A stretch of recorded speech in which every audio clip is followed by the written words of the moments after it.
우리가 이제 설교도 그렇고 다른 사람에게 전도할 때 어, 길게 많이 얘기해야 되는 걸로 이렇게 생각하는 경우가 많아요. 그래서 이제 한때 뭐 복음 제시하면서 창세부터 계시록까지를 간단하게 요약해서 뭐 사람 붙들고 한 30분 이상 복음을 잘 설명하는 것이 좋겠다.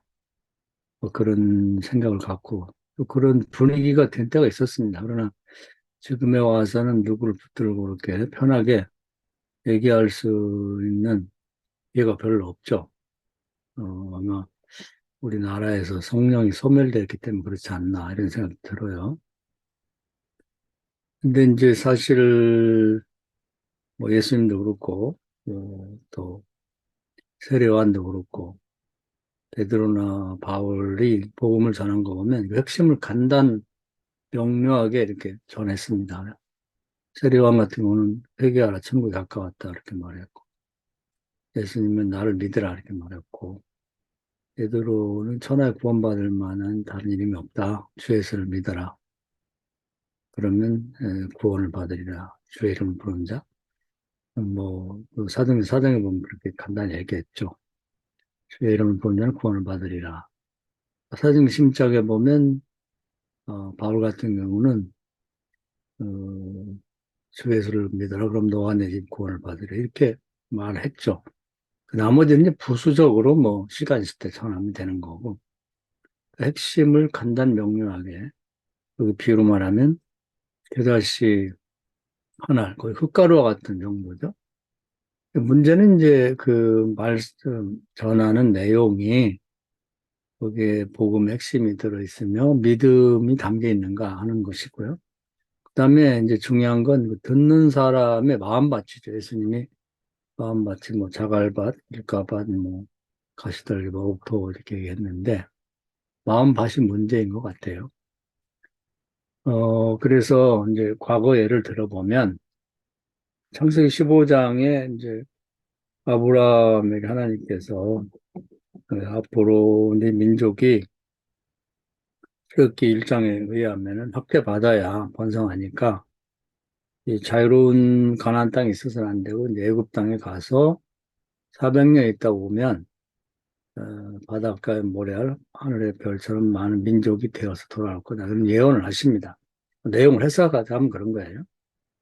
그런 말씀하셨을 때 그 얘기를 귀담아 들은 것이 이제 아브라함이고 그 얘기를 계속 예언자들을 통해서 반복적으로 사람들에게 주어졌는데 최종적으로 그 말씀의 씨앗이 하나님의 계획이 소원이 떨어진 게 누구냐면은 그 모세 아버지 아므람과 어머니 요게벳에게 떨어졌죠. 그들이 말하자면 옥토고 나머지 사람들은 노예 생활을 하면서 그런 일이 이루어지겠어? 뭐 이렇게 관심도 없었고 또 들어도 그냥 흘려들었을 것 같아요. 근데 그것이 이제 모세 아버지 엄마의 마음밭 떨어졌고 그 확신을 가졌고 자식이 잉태할 때부터 그런 자녀를 낳기를 소원했는데 모세의 마음밭에 이제 어머니 요게벳을 통해서 이제 그 말씀 심겨졌다고 봐야죠.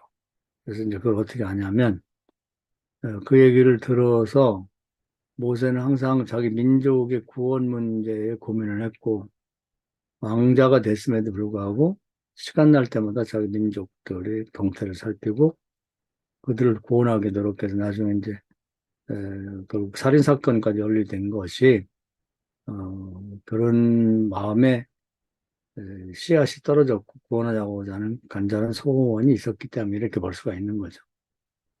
그것 때문에 이제 저 미디안 광야로 도망쳤지만 거기서도 이제 그 시보라라는 여인 딸만 있는 집이 그 물 먹이는 우물에서 어려움을 당하자 역시 그런 마음이 있었기 때문에 도와줬죠. 그래서 이제 결국 그 집에 그 여자와 결혼하고 그 집에 사위가 됐고 거기에서도 계속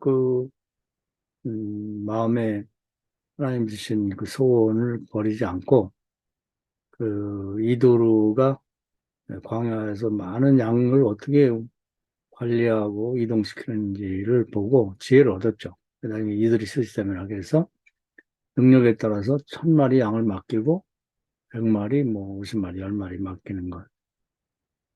그런 방식으로 양떼를 광야에서 이동시키는 걸 보고 아, 나도 우리 민족을 만약에 이 광야를 통과해서 데려간다면 이런 방식으로 해야 되겠다. 이런 생각을 가져본 적. 나중에 이제 실제로 그런 방식으로 자기 민족을 이동하죠. 그렇기 때문에 그 모세의 마음속에는 과거 할아버지 때 그 조상이죠. 아브라함에게 했던 그 말씀의 씨앗이 떨어져 있었다는 겁니다. 그것을 계속해서 간직하고 있었고 하나님이 그 마음밭에서 그 소원을 키웠다는 거죠.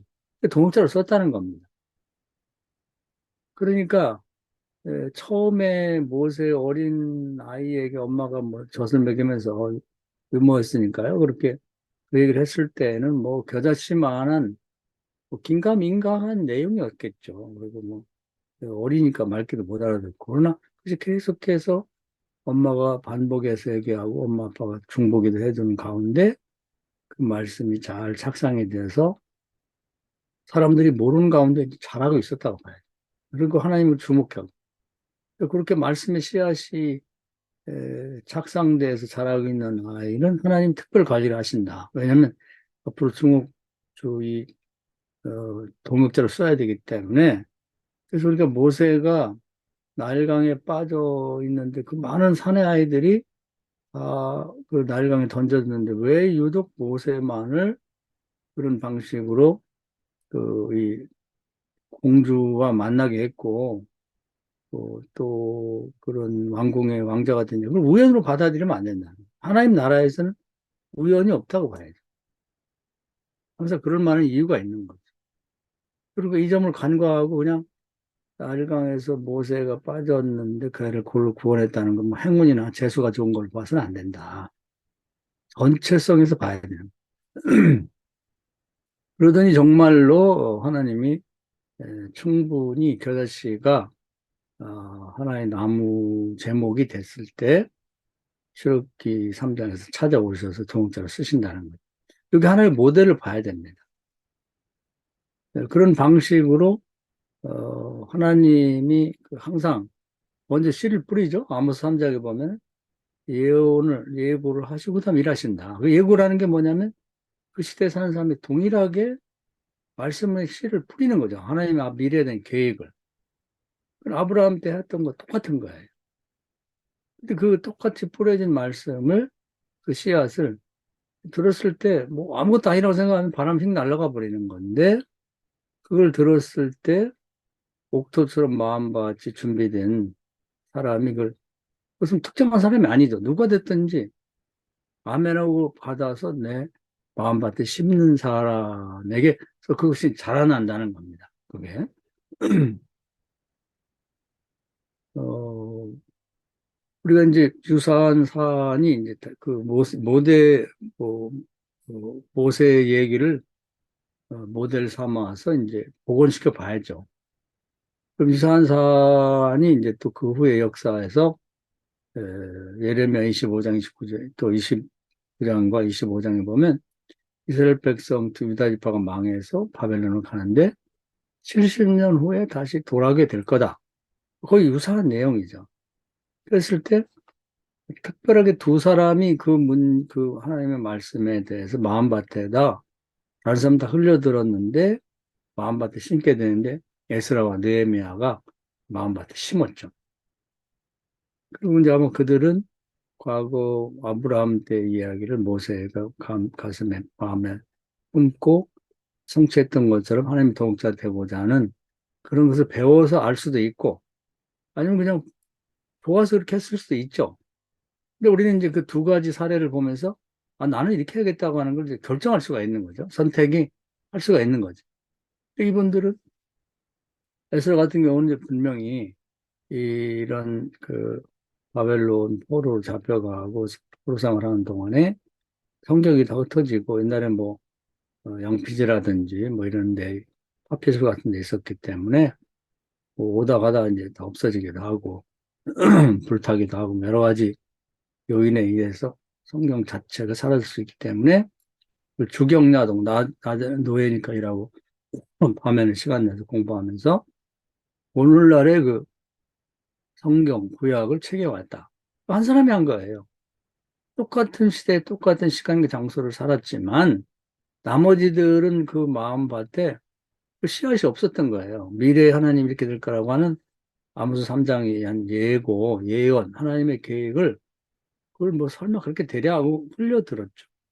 그러나 이 사람은 그걸 반드시 될 줄 믿고 믿음으로 그 말씀을 받아서 지금 현재 상황은 도저히 될 것 같지 않지만 모세 시대를 생각해 보면 하나님이 때가 되면 개입해서 일을 이룰 것이다 생각하고 그때는 이제 지금 이 성경이 잘 정리해 놓으면 틀림없이 쓰임 받게 될 거다. 내가 그때까지 살아서 쓸 수도 있고 내가 정리해 놓으면 누군가 다른 사람을 통해서라도 하나님 쓸 거라고 하는 확신을 갖고 끊임없이 매일매일 노력해서 이제 오늘날의 성경을 만들었죠. 그리고 특히 이 12지파 중에 11지파가 사라지고 유다 지파만 나온 상황이 도대체 무엇을 뜻하는가에 대한 성경을 재해석해죠. 그래서 그 유다까지 거꾸로 올라가서 자기 조선 유다가 그 열한 형제 중에서 죽을 수밖에 없는 요셉을 살리는 일을 해서 아브람 아니 그 아담 이후에 인간을 형제가 됐던 이웃을 살리는 최초의 구원자가 됐다. 하나님 그것을 귀하게 보셨다.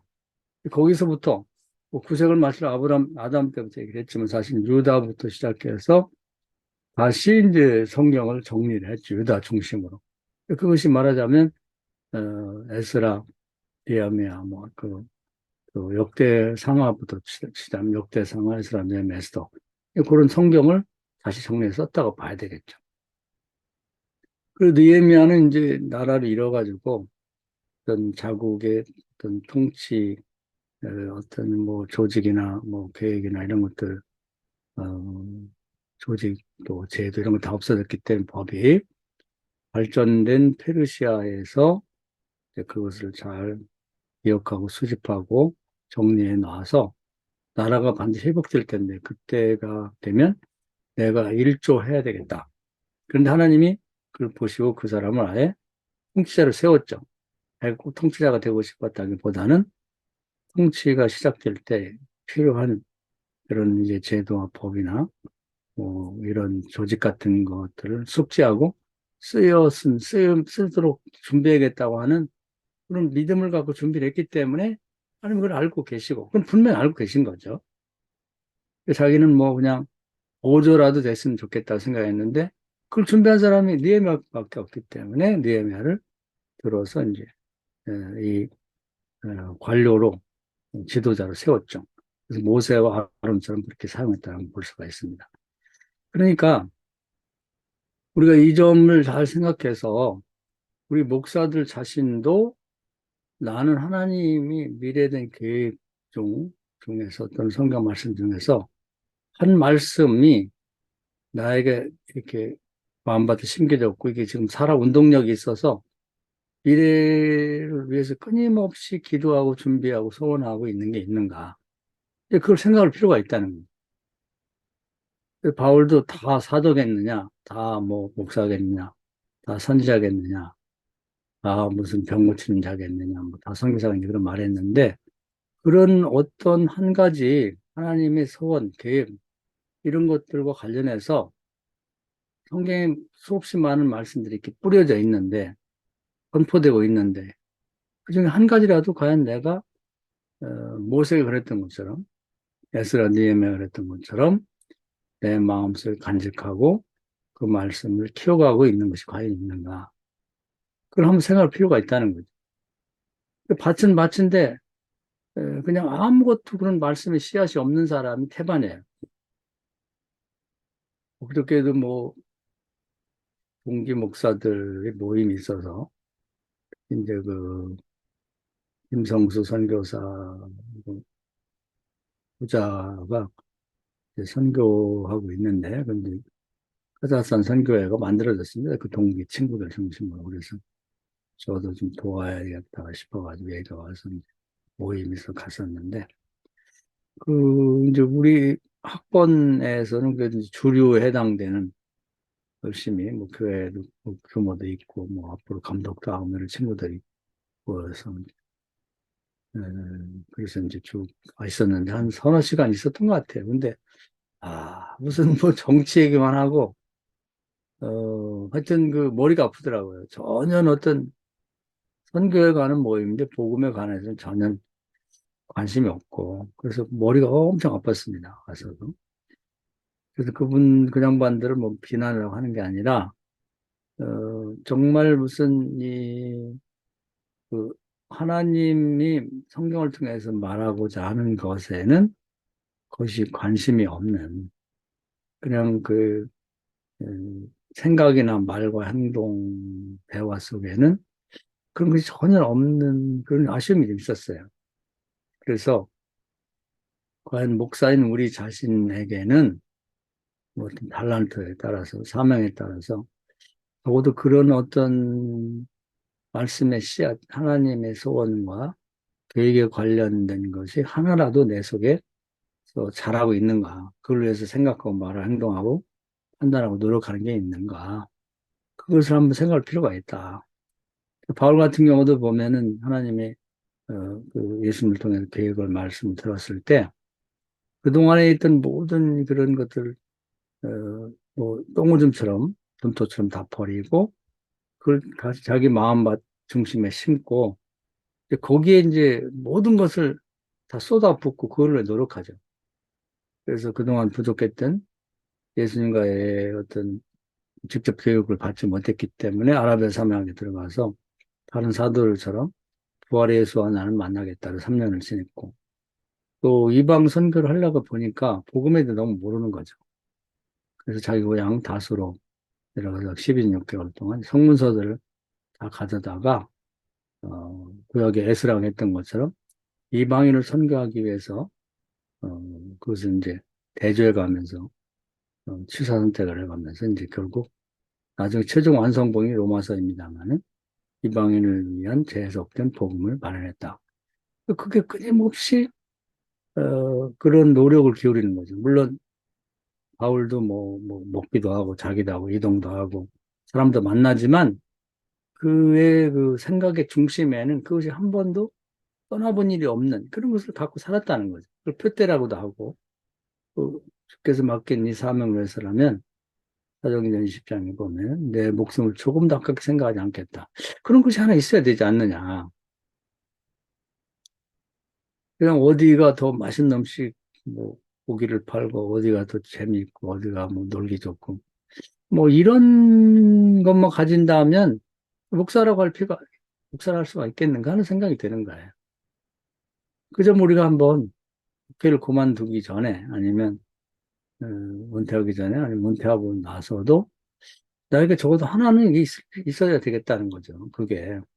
없다면 지금이라도 과거 내가 이렇게 살아오면서 하나님이 어떤 계기에 나왔던 어떤 은혜의 말씀 중 한 개라도 붙잡고 그걸 위해서 끊임없이 내 시간과 에너지를 쏟아붓는 그런 노력이 필요하다. 그래 하나님이 그를 키워가시고 동역자로 쓰시는 거지. 그 많은 이렇게 모든 사람들에게 선포해 주신 성경 말씀이 그렇게도 많은데 그동안 받은 뭐 들은 그 설교가 얼만큼 많고 읽은 그리고 성경의 내용이 얼마나 많은데 성경을 백독하면 뭐 하냐고. 그 많은 말씀이 그냥 어, 항아리 속에 들어있는 곡식일 뿐 내 마음밭에는 단 하나도 제대로 자리를 잡고 뿌리 내릴 말씀이 하나도 없다면 나하고 무슨 관계가 있겠냐 이 말이에요. 그래서 성경도 그런 이제 안목으로 보면 비슷하죠. 뭐 노아도 우리가 수없이 반복 얘기합니다만은 120년 후에 홍수가 올 거다. 그랬을 때에 그 하나님의 계획을 미리 아모스 3장의 말씀처럼 예고를 하죠. 미리 뿌리는데 모든 사람 다 들었죠. 그 말씀을 정말 모세처럼 마음에 이렇게 아멘하고 받아들인 그때 그 처음에 주어질 때는 뭐 긴가민가하죠. 8시처럼 그냥 머리 흔들어 버리면 날아가 버릴 것인데 그 하나님의 계획을 아멘하고 받아서 자기 마음밭에 그 뿌리 내리도록 착상을 싣고 묻어두고 그 일을 그날부터 생각하고 말하고 행동을 옮겨서 배를 짓기 시작하는 사람 노아 가족밖에 없다. 근데 이게 필요한 거예요. 하나님에게도 필요하고 우리 믿는 사람들 특히 목사들은 이걸 반드시 해야 된다는 겁니다. 이게 아무것도 없는 사람은 노아 시대 때 홍수 와서 다 죽은 사람들하고 마찬가지라는 거예요. 우리 도대체 믿는다고 하는 게 뭐냐? 제대로 믿는다고 하는 것이. 사명이라는 게 뭐냐를 깊이 생각할 필요가 있다. 우리 자신도 마찬가지지만 우리 목회자들이 요즘 들어서 도대체 그 마음밭에 뭐가 있는가? 뭐, 근심 걱정이 많죠. 이제 뭐 교회가 망하게 됐다. 뭐 시골에는 뭐 노인네들 다 죽으면 없다. 뭐 큰 도시에 사람이 역시 뭐 젊은 사람은 다 떠났고, 뭐 도시에도 뭐 수일학생이 없고, 나라에는 아이들이 결혼을 안 하고, 매기를 안 낳고, 뭐 인구가 줄고, 노령층만 늘어나고, 이런 걱정과 근심, 염려가 많은 그런 것들만 우리 마음밭에 있는 거죠. 가시떨기 나오죠. 그 과거에 뭐 상처라든지 뭐 이런 것들, 그런 것들과 관련된 뭐 자갈밭 같은 마음, 또 닳고 닳아서 뭐 무슨 설교만 나오고 성경 공부나 하고 말씀 나오고 나 그거 아는 거, 나 배운 거 이런 식의 거만하고 교만한 마음 그런 거밖에 없지 않냐. 과연 이 시대에도 하나님 하시는 말씀 중 어떤 말씀이 내 마음밭을 지배하고 기둥으로 자라고 있는가. 처음에는 그것이 많았지만 그런 것이 있는지를 찾아봐야 된다. 그게 없으면 하나님의 동역자가 될 수 없고 하나님의 에, 같이 붙잡고 일할 만한 사람이 될 수 없다는 거죠. 하루아침에 될 수도 없는 거고. 그래서 과연 나는 하나님의 말씀이 떨어질 때 옥토의 밭인지 그냥 뭐 옥토가 있고 뭐 가시떨기 밭 뭐 이런 식으로 그 남의 얘기하듯이 객관적으로 말할 게 아니라 과연 나는 그런 게 있는가? 나는 어떤 종류의 사람인가를 생각해 볼 필요가 있고 우리 교인들도 마찬가지예요. 교인들도 그냥 남 얘기하듯이 뭐 신문에 난 기사를 소개하듯이 성경에 보면 밭이 종류가 네 가지가 있대요. 여러분 옥토가 돼야 됩니다. 아멘. 그리고 끝나면 무슨 의미가 있냐, 이 말이에요. 이미 다 알고 있는 얘기를. 그들이 과연 들은 말씀 중 하나라도, 그들 마음에 심겨져서 좋을 때나 나쁠 때나 평생에 그걸 붙잡고 갈 수 있는, 잘하고 있는 말씀의 씨앗이 하나라도 있는가. 뭐 예를 들면, 뭐, 물질 축복받고, 뭐, 어, 다른 사람이 경제에도 도움을 주는 사람이 되고 싶다. 뭐, 교회도 잘 섬기고, 선교도 하고, 남을 도와주는 사람이. 그럼 적어도 11조에 관한 말씀 하나만은 붙들고 해야죠. 좋을 때나 나쁠 때나 잘될 때 안 되는 끊임없이 이것을 통해서 쌓고 있는 물질의 축복을 받을 수가 있고 그리고 나는 나눠주는 삶을 평생 살겠다. 그리고 이것을 내 자식, 손주, 대대로 우리 집안에 하나의 좌우명을 삼고 이 말씀에 뿌리를 내리도록 하겠다. 그런 확신을 갖고 그걸 통해서 대단한 물질의 축복도 받고 그걸 나눠주기도 하면서 그것과 더불어 다른 사람들에게 또 11조 생활을 통한 전도도 하고 가난도 면하게 만드는 나라도 바뀌고 집안도 바뀌도록 하는 그런 뭔가 그 뿌리 깊은 신앙, 뿌리를 내리고 끊임없이 고백하면서 실천하게 만드는 그런 거라도 하나 있어야 되지 않는가. 또 무슨 치유 주변에 병이 많아고 치유의 능력을 받고 싶다. 그러면 오늘도 치유에 관해서 공부하고 기도하고 아픈 사람 있으면 중보기도 해주고 또 뭐 아픈 자리에 손을 얹고 기도도 해보고 이걸 끊임없이 죽을 때까지 계속하는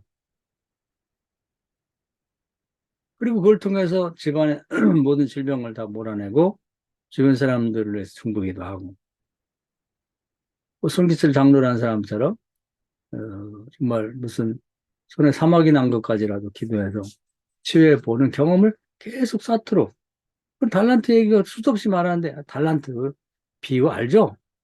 달란트라는 게 있는 거예요. 그리고 끝나버린다 이 말이에요. 그 말씀을 정말 그들 마음속에 한 말씀이라도 딱 착상이 돼서 뿌리를 내리고 자랄 수 있도록 그 남들에게도 영향을 주고 도움을 줄 수 있는 사람으로 키워야 되는데, 우리가 뭐 건강한 교회, 무슨 뭐 성도 양육, 그런 얘기를 무지하게 많이 하는데, 그래서 뭐냐는 거예요. 뭘 양육하냐.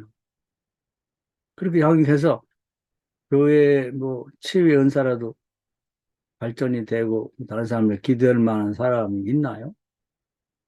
물질 축복을 신불축을 크게 받아가지고 어디 내세우고 CTS 방사을 내보내서 간정시키면 다른 사람 영향을 줄 만한 사람 키운 게 있냐? 그 양육했다는 게 뭐 양육했다는 거야? 그냥 과정을 만들어 갖고 12조 또 24조 이 과정을 맞춰서 이제 양육됐다. 그렇게 해서 그 양육을 할 수 있겠냐는 거죠. 또 뭐 음악을 통해서도 마찬가지예요. 음악이 제대로 했으면 정말 다윗처럼 열심히 노력하고 오늘이나 내일이나 어디서든 찬양을 부르고 또 그런 데 있으면 가서 헌신도 하고 봉사도 하고 그를 통해서 귀신이 물러가는 다윗이 찬양했을 때 뭐 사울왕이 악신이 떠나가는 것 같은 그쪽에 그 분야에 정말 달란트를 갖고 돈벌이가 되든 안 되든 그 일을 사명감을 계속 죽을 때까지 계속하는 그래서 정말 교인이 많든 적든 작은 교회에서라도 한 몇 명을 데리고라도 끊임없이 찬양을 하고 그렇게 봉사하고 헌신하게 만드는 그럼 뭐가 있냐는 거죠. 그래서 교인들도 담임 목사처럼 한 사람 한 사람이 결국 탤런트 심판을 받게 된다고 하는 걸 말은 많이 해요. 우리가 그 마태복음 25장에 보면 심판의 주 대신 심판장 된 예수께서 하신 말씀 중에 세상에 지극히 작은 자를 도와주지 않은 것도 큰 벌을 받게 되고 그리고 자기 탤런트를 있음에도 불구하고 묻어둔 자도 큰 벌을 받는다는 얘기를 수도 없이 하면서 실제는 목사인 우리 자신도 내가 무슨 탤런트가 있는지를 모르고 그걸 개발하지 않고 그걸 키워나가지 않고 그리고 교인들도 그걸 개발해서 그걸 통해서 하나님께 영광 돌리도록 그렇게 만들어 양육을 하지 않는 거죠. 목사 자신이 안 하다. 그래서 이제 그것이 항상 있다 치더라도 어, 그냥 겨자씨 하나 상태에 있는 정도로 바람 부름 다 없어지는. 그래서 무슨 얘기를 하면 아이 제가 무슨 뭐 재주가 있나 이러면서 그걸 무시해버리고 없애버려서 교인들이 그냥 하향 평준화돼서 항상 초신자예요. 그래서 겨우 요즘에 와서는 주일만 잘 지켜도 뭐 괜찮은 교인이죠. 그래서 그런 사람이 집사가 되고 권사가 되고 그런 사람이 장로가 되는 뭐 직분도 아무 의미가 없는 이런 상태가 돼버렸다. 그래서 한 사람 한 사람을 우리 정말 목사가 자기 탤런트를 개발해서 잘 성장한 사람이 되면 그 사람을 통해서 많은 사람들이 영향을 받기도 하고 또 그 밑에 교인들이 각자가 신중한 그런 기도를 통해서 그들이 가진 탤런트를 개발해서 발견하고 그들 말씀 붙들고 그걸 끊임없이 기도하고 노력하면서 어차피 똑같이 먹고 뭐 사회생활도 하고 교회생활도 하지만 그 분야에서 계속해서 잘할 수 있다 그러면 교회에서도 큰 그 교회를 섬기는 데 역할을 할 수가 있고 또 그 주변 사람들에게도 큰 도움을 줄 수 있는데 그런 부분이 너무 성경과 부합돼서 이렇게 양육되지 못하고 있는 것이 안타깝다는 것입니다. 그래서 우리가 이제 어, 종합적으로 말해서 우선 탤런트를 개발하고 개발시키는 게 중요하고 그 다음에 이제 그 마음밭에 어, 이 많은 말씀 중에 자기에게 은혜가 된 말씀 또 느끼는 사명으로 느끼고 소원으로 느끼는 것들을 하나 붙잡고 나가도록 하는 것이 중요하고 그 이를 위해서는 이제 목사 자신은 뭐 자기 문제니까 자기가 기도하며 모세처럼 뭐 느헤미야나 또는 뭐 에스라처럼 해나가야 되겠고 그다음에 교인들에 대해서는 그것을 발견해내고 최근에 이제, 바울 서신을 이제 새벽기도 때 쭉 읽고 있는데, 제가 은혜 받은 것 중에 하나는, 그 데살로니가 교회가 이제 항구 도시에 있는 교회인데, 바울이 빌립보 교회를 개척하고 거기 가서, 신라와 함께 개척을 해놓고, 오래 머물지를 못했어요. 그리고 이제, 어, 뭐, 핍박도 많고, 반대파가 많아서 떠납니다. 그래서 이제 여기저기 다니다가 이제 아덴에 머물러 있으면서, 어, 디모데를 보내요. 그러고서 상황을 좀 갔다 와서 보고를 했더니, 특별한 지도자가 없는데도 이 항구도시는 원래 무상이 많아요. 귀신 성경이 많아. 이 우상을 다 버리고 그 예수님의 재림에 대한 그런 든든한 신앙을 갖고 있고 흩어지지 않고 부흥하고 단단해졌다는 거예요. 그거 굉장히 신기한 거죠. 그래서 제가 자세히 읽어보니까 바울과 신라가 거기서 잠깐 복음을 전하고 몇 명 모아놓고 교회 제대로 꼴도 갖추지 못한 사람들 떠났는데 그들을 위해서 뭐 할 수 있는 게 뭐냐면 항상 생각하고 쉬지 않고 기도하는 나는 내용이 나와요. 몇 번 반복돼 나온다. 그냥 읽으면 넘어갈 수 있는 내용인데 그 상황을 잘 이렇게 전체를 살펴 읽어보면 굉장히 중요한 얘기예요. 그럼 스가랴서 4장 6절에 보면 힘으로 능으로 할 수 있는 일을 하고 사람이 그리고 나머지는 하나님 신의 도움이 있을 것이다. 근데 바울과 실라가 대선할까 교회를 할 수 있는 것은 힘으로 능으로 정말 할 수 있는 것은 항상 생각하고 쉬지 않고 기도하는 것밖에 없는 거예요. 그랬더니 약속대로 성령께서 보혜 성령이 도와서 그 교회를 세워가고 있는 거죠. 아마 스가랴 4장 6절을 알고 했는지 모르겠지만 그걸 기반으로 기도했더니 세워가는 걸 보고 당연하지만 너무너무 기뻐하죠. 두 번 편지를 보냅니다. 우리도 마찬가지인 거예요. 누군가에게 아주 간결하지만 좀 한토막에 불과하지만 그 교인에게 당신에게는 이런 사명이 있는 것 같다. 이걸로 해서 기도하고 이걸로 해서 이 말씀 붙잡고 나가라. 이렇게 권면을 하고 주저리주저 얘기할 필요 없는 거죠. 겨자씨만 해도 되는데 그것이 진짜 내 담임 목사의 진심이 배어 있고 믿음이 배어 있고 성령 근거라고 한 거라면 그 말씀 충분하다. 그 다음에는 끊임없이 생각하고 그걸 중보기도 해주면 그 잘할 수 있다는 겁니다. 근데 그런 작업이 없는 거죠. 또 전도하는 것도 마찬가지다. 우리가 정말 요즘에 서두 얘기한 것처럼 뭐 시간이 충분하다면 사람들을 붙잡고 뭐 커피 사다 가면서 30분 내달라고 해서 복음 제시를 하면 좋겠지만 그런 시기가 아니에요, 지금. 그렇게 누가 시간을 내주려고도 하지 않고. 그러면 아주 간명하게 예수님 아픈 사람 만나면 너 예수 믿으면 나 이렇게 됐거든요. 뭐 다른 얘기 안 하고 가난한 자를 만나면 너 예수 믿으면 부자 된다. 이렇게 얘기를 했단 말이에요. 그것이 복음이거든요. 그렇게 얘기해놓고 그 다음에는 그냥 내버려 두면 안 된다 이 말이에요. 그 다음에 할 수 있는 건 만나기도 어렵고 또 그 얘기를 하기 어려우면 항상 생각하면서 항상 중보기도 쉬지 않고 기도한다. 이 방법을 통해서 그것을 이제 그 말씀이 그 사람에게서 뿌리를 내리고 자라기를 계속 기도하다 보면 자기 전에 그 생각이 나고 또 아프면 그 생각이 나는 것이거든요. 근데 이걸 같이 할 필요가 있다. 그래서 종합적으로 얘기하면 복음을 전할 때도 복음을 간명하게 주 예수를 믿어라. 그럼 너가 구원, 내 집에 구원 얻으라. 일반적인 얘기고 그 사람이 안고 있는 문제, 자식이 속을 썩인다. 그러면 예수님은 예수께서 당신 자식을 변화시킬 거다. 이렇게 말하는 게 복음이에요. 뭐 거기다 가면 다른 얘기 볼 필요가 있겠어요. 평소부터 얘기할 필요가 뭐가 있냐.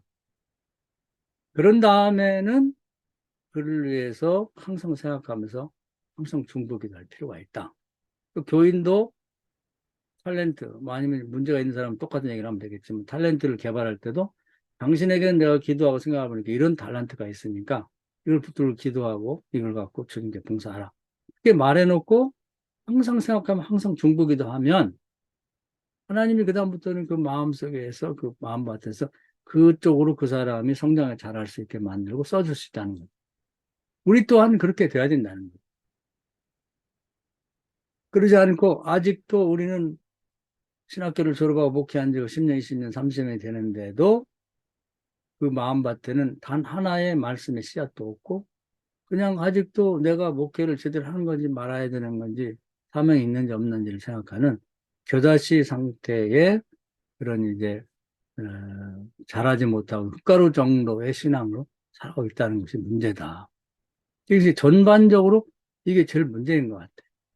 그래서 뭐 건강한 신앙, 뭐 성장하는 신앙, 뭐 성숙한 신앙 얘기하는데 구호에 불과한 거예요. 구체도 들어가면 아무것도 없는 거예요. 그런 게 없는 사람이 뭐 감리사를 하겠다는, 감독을 하겠다는, 감독회장을 나갔다는, 나가서 뭐 할 거예요. 그게. 아무 의미가 없는 거예요. 그건 욕심에 불과한 거고, 사회인들이 추구하는 명예와 권세를 얻고자 하는 욕심, 그 욕망에 불과한 거죠. 그것이 가장 큰 문제인 것 같아요. 오늘 말씀 은혜가 되셔서, 우리 자신도 그렇고, 어, 우리 교인들도 그렇고, 다른 사람들에게 복음을 전하는 것도 그렇고, 시작은 다 교다시 상태에 머물러 있지만, 그 말씀이 전해진 다음에 어떻게 그것이 뿌려진 말씀이 그들 마음밭에 떨어져 가지고 그 잘 자랄 수 있는지, 그 자라게 할 수 있는지를 명확히 알고 그부터 시도하면 좋을 것 같습니다. 이 말씀 은혜가 되기를 주의 이름으로 축원합니다.